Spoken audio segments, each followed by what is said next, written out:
final German version lead. What might it mean for Europe and the world? Join us on this week's Health Lounge, wherever you get your podcast, and on CGTN Radio.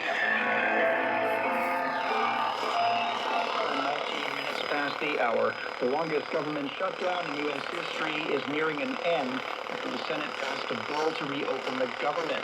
The measure now heads to the House of Representatives, where lawmakers are expected to endorse it. Jim Spellman reports from Washington, D.C.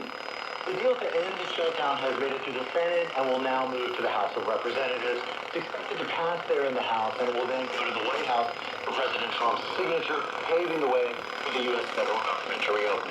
Based on everything I'm hearing, they haven't changed anything, and we have support from enough Democrats, and we're going to be opening up our country. It's too bad it was closed, but we'll be opening up our country very quickly. The deal would fund the entire federal government through the end of January and fund some agencies for a full year. The SNAP Food Assistance Program will be funded through September of next year.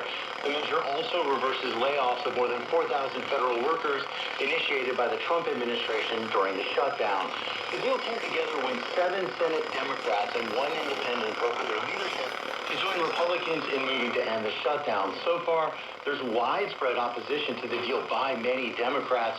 The measure doesn't guarantee an extension to those health care subsidies that will expire at the end of the year. Instead, the Republican Senate leadership merely committed to a vote on the issue, and the House has made no commitments on health care. The majority of Democrats in the House and Senate will vote no on the deal. We've got 8 Democrats who, for a variety of reasons, decided not to continue the fund. And they just decided, I think that was a terrible mistake. We had the American people on our side. We should have continued that fight. I think the Republicans could have yielded. Those health care subsidies were the primary reasons for the Democrats to push to shut down the government, and now many Democrats are asking themselves, what was the point of the shutdown? That was Jim Spellman reporting. U.S. House Minority Leader Hakeem Jeffries says Democrats will introduce an amendment to extend Affordable Care Act tax credits for 3 years, with aims to make health care more affordable for millions of Americans. Representative Jeffries addressed the Rules Committee ahead of the House vote Wednesday, stressing the urgency to extend the credits to protect families from rising premiums. The Democrats push for the extension. Republicans are expected to oppose it.